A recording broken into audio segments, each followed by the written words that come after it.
बिस्मिल्लाहिर्रहमानिर्रहीम। अस्सलाम वालेकुम। नवीद चौधरी स्वीडन से। दोस्तों, इस वक्त स्वीडन में एक खबर जो है वो बहुत गर्दिशकारी है।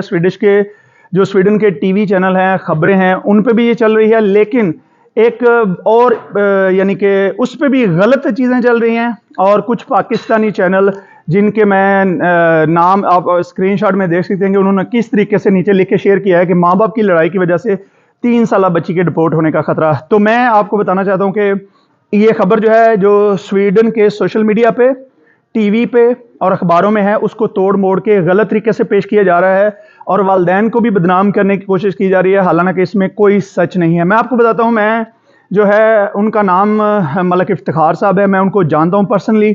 जब ये वाक़या उनके साथ हुआ था तो मैं वहाँ पे उनके घर में गया था पता करने के लिए। वाक़या इस तरीके से है कि उनकी अभी जो है वो एक 3 साल की बेटी है, लेकिन ये चीज़ कब शुरू हुई?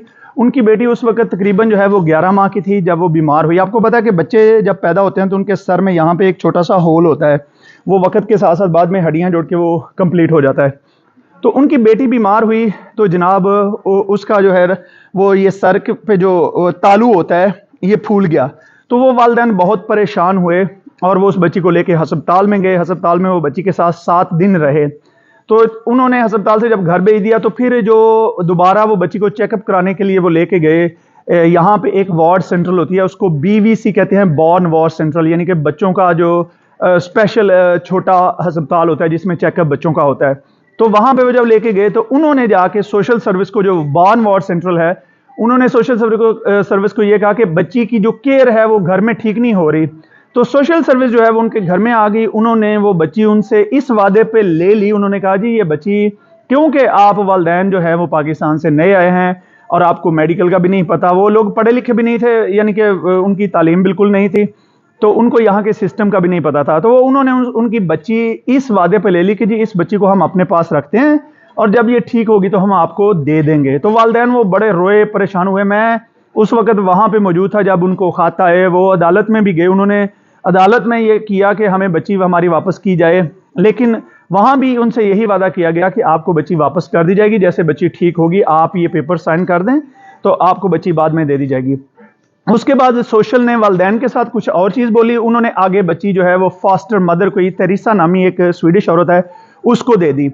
तो वो औरत भी आज टीवी पे आके इस तरीके के बयान दे रही है। मैं आपको उसका छोटा सा बयान ये बताता हूँ कि वो एक जगह पे ये कह रही है शुरू में कि ये बच्ची जब मेरे पास आई थी तो ये 13 महीने की थी, तो ये कोई एक्साइटेड नहीं थी, ये कोई खुश नहीं हो रही थी, ये इसको चंद महीने लगे, यानी कि रोने में भी, बात करने में भी। तो मैंने फिर ये स्वीडिश में एक वीडियो बना के उस औरत को भी जवाब दिया। मैंने कहा कि 11 महीने की बच्ची को किसी के भी वालिदैन से छीन लिया जाए तो वो क्या बच्ची वो 11 महीने की करेगी हा हा हा हा आजा आजा मुझे गले लगा ले, मुझे मेरे वालिदैन से दूर कर दिया गया? किस किस्म की बुलशिट जो बातें कर रही है। उसके बाद वो औरत ये कह रही है कि मुझे सोशल ने कहा था कि ये बच्ची हमने तुम्हें तुम्हारी सारी जिंदगी के लिए दे रही है, तो ये बच्ची क्यों वापस ली जा रही है? तो मैं आपको बताता हूं, और साथ में ये खबर गर्दिशकारी है कि उन वालिदैन को यहां से डिपोर्ट किया जा रहा है। ये भी खबर बिल्कुल झूठ और मन गढ़ंत है। उनको डिपोर्ट नहीं किया जा रहा। जिस दिन उन्होंने अपनी बच्ची के लिए, क्योंकि उनको मशवरा दिया गया था कि आप जो है अगर आप अपनी बच्ची लेना चाहते हैं तो सिर्फ उस सूरत में मिल सकती है क्योंकि बच्ची पाकिस्तानी नेशनल है, अभी तक उसके पास परमानेंट रेजिडेंस इन वालिदैन के पास भी नहीं था और बच्ची के पास भी नहीं था। तो उन्होंने कहा कि अगर आपको परमानेंट रेजिडेंस मिल गया तो फिर आपकी बच्ची यहाँ पे रह जाएगी, आपको ये कभी नहीं देंगे क्योंकि पास आप ये बच्ची जो है वो स्वीडिश सिटीजन बन जाएगी। तो अगर आप अपनी बेटी लेना चाहते हैं तो आप अभी केस कर दें, माइग्रेशन को कहें कि आप हमारे पेपर ले लें और हम इस मुल्क को छोड़ के जाना चाहते हैं तो आपको अपनी बच्ची दे देंगे। तो वो जो है वो उन्होंने खुद दरख्वास्त दे के इमिग्रेशन के दफ्तर में, तो वो जनाब उन्होंने अपने पेपर वापस किए हैं। मैं आपको ये भी बताता चलूं कि वहां पे लिखा हुआ था वालिदैन की लड़ाई की वजह से, ये जो पाकिस्तानी टीवी चैनल है इसने ये गलत लिखा हुआ था कि वालिदैन की लड़ाई की वजह से बच्ची ली गई है। हालांकि ऐसी कोई बात नहीं है, ये बिल्कुल झूठ पे है। वालिदैन के पहले भी 3 बेटे हैं और वो 3 बेटे भी मुल्क छोड़ के चले गए हैं और वालिदैन भी खुद मुल्क छोड़ के जा रहे हैं अपनी मर्जी से, क्योंकि उन्होंने अपना ये रेजिडेंस परमिट हर एक चीज़ कुर्बान कर दी है, क्योंकि औलाद से मोहब्बत ही ऐसी एक चीज़ है कि जो आपको हर एक चीज़ कुर्बान करने पे मजबूर कर देती है। तो उन्होंने कहा जी भाई आप स्वीडन वालों को आप अपने पेपर भी रखें, सारा कुछ रखें, हमें हमारी बेटी दे दें, हमें यहाँ से जाने दें। तो ये है सच स्टोरी। बाकी जो सोशल मीडिया पे फैलाया जा रहा है कि वो बच्ची इनसे ली गई झगड़ा करने की वजह से, ये बिल्कुल झूठ है। हाँ, बहुत सारे ऐसे वालिदैन हैं, इसमें कोई शक नहीं है कि बहुत सारे ऐसे वालिदैन हैं जो आपस में झगड़ा करते हैं या बच्चों को मारते हैं تو ان سے بھی بچے لیے جاتے ہیں. لیکن میں صرف اسپیسیفکلی اس کیس کی بات کر رہا ہوں کہ اس کیس میں یہ جھوٹ پھیلایا جا رہا ہے. اور اب وہ جو عورت ہے جس نے ان کی بچی لی تھی وہ جناب سوشل میڈیا پہ اس نے ڈرامہ کھڑا کیا ہوا ہے اور وہ کوشش کر رہی ہے کہ ان کی بچی ان کو نہ دی جائے. تو میں نے یہ مناسب سمجھا کہ میں تمام اپنی ہماری جو پاکستانی کمیونٹی ہے انہیں سچ بتا دوں کہ سچ یہ ہے والدین نے کوئی لڑائی نہیں کی تھی, والدین سے بچی بیمار ہوئی تھی اور کوئی کسی کا بھی بچہ بیمار ہو سکتا ہے, تو انہوں نے یہ کہہ کے بچی لی تھی کہ آپ کی بچی کی کیئر نہیں ہو رہی. تو میری یہ دعا ہے کہ اللہ تعالیٰ ان والدین کے لیے آسانیاں پیدا کرے. اور میں اس عورت کا بھی درد سمجھ سکتا ہوں کہ وہ ایک بچی اس کو جھوٹ بول کے دی گئی کہ یہ تمہارے پاس ساری زندگی رہے گی, جبکہ بچی کسی اور ملک کی نیشنل تھی. تو اس عورت کا میں سمجھ سکتا ہوں, لیکن اب وہ بھی جھوٹ کا سہارا لے کے وہ یہ چاہ رہی ہے کہ والدین کو بچی نہ دی جائے. حالانکہ اگر تمہیں میری بات شاید کسی کو کرخت لگے اور کسی کو بچوں کا شوق ہے تو اپنے بچے بنائیں, اپنے بچے پیدا کریں. آپ 40-50 سال تک عیاشی کرتی ہیں, ڈیفرنٹ مردوں کے ساتھ آپ حرام خوری کرتی ہیں, اور اس کے بعد آپ بچہ پیدا نہیں کرنا چاہتی, اور پھر آپ جو ہے وہ فاسٹر مدر بن کے.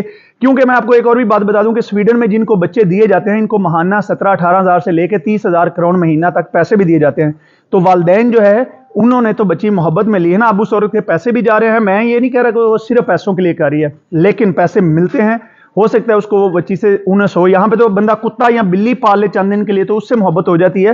تو لیکن میں والدین کے ساتھ ہوں, میں والدین کو مکمل سپورٹ کرتا ہوں, اور میں نے چاہا کہ میں اپنی پاکستانی کمیونٹی کو سچ بتا دوں کہ ان والدین کے خلاف, ان کے خاندان کے خلاف جو جھوٹ پھیلایا جا رہا ہے کہ انہیں رپورٹ کیا جا رہا ہے, یہ بھی غلط بات ہے. انہوں نے خود وہاں سے یہ درخواست دے کے لیا ہے, اور وہ بچی کے بارے میں جھوٹ پھیلایا جا رہا ہے کہ وہ لڑائی کی وجہ سے لی گئی تھی. بالکل نہیں, وہ بچی بیمار تھی, اس وجہ سے انہوں نے سوشل والوں نے جھوٹ. اور اس بچی کے ساتھ والدین کو ہر مہینے 1 گھنٹہ ملنے دیا جاتا تھا. اس کے ساتھ ایک آخری بات ایڈ کر دوں کہ ساتھ میں وہ بچی وہ جو عورت ہے وہ سوشل میڈیا پہ یہ بھی پروپوگنڈا کر رہی ہے ساتھ میں کہ جی بچی کو تو اب تو لینگویج ہی نہیں آتی ان والدین کی, تو وہ جائے گی کیسے. تو میں یہ پوچھنا چاہتا ہوں ایسے لوگوں سے کہ حرام خورو, جب اس کو اگر والدین کی لینگویج سکھانی, کیسے سکھائیں گے کہ وہ تمہارے ساتھ رہی ہے سویڈش کے, اور والدین اس کو مہینے میں 1 گھنٹہ مل سکتے ہیں, تو وہ کس طرح لینگویج سیکھے گی. تو اس طرح کے میں آپ کو بتانا چاہتا ہوں کہ اپنے بچوں کو بچائیں. اپنے گھروں میں اگر آپ کا کوئی لڑائی جھگڑا ہے, کوئی پرابلم ہے, تو بچوں کے سامنے بالکل ڈسکس نہ کریں. اور خدا کے لیے اگر آپ آپس میں پیار محبت سے نہیں رہ سکتے تو اپنے بچوں کو سویڈن میں نہ لے کے آئیں, کیونکہ اگر آپ یہاں پہ آ کے لڑائی کریں گے, جھگڑا کریں گے, بدتمیزی کریں گے, آپ کا بچہ جا کے اسکول میں روزانہ یہاں پہ اسکولوں میں پوچھتے ہیں, روزانہ کی بنیاد پہ اسکولوں میں پوچھتے ہیں, اگر آپ کا بچہ بتا دے گا تو آپ کے بچے لے لیے جائیں گے. تو مجھے امید ہے کہ آپ اب یہ ساری بات کلیئر ہوگی. اگر آپ اس میسج کو کسی اور کو جس کو کلیئر نہیں ہے وہ بتانا چاہتے ہیں تو آپ اس کو شیئر بھی کر سکتے ہیں. اللہ تعالیٰ آپ سب کے بچوں کو محفوظ رکھے, آپ کی زندگی میں آسانیاں پیدا کرے. اور میں یہ ساتھ میں دعا کرتا ہوں کہ اللہ تعالیٰ ان لوگوں کو ہدایت عطا فرمائے جو غلط قسم کی خبر لگا کے, جھوٹ بول کے, صرف اپنے سوشل میڈیا کو یا ٹی وی چینل کو جو ہے وہ نمبر بنانے کے لیے یا لائک لینے کے لیے وہ اس طرح کی خبریں پھیلاتے ہیں. بہت شکریہ, خدا حافظ.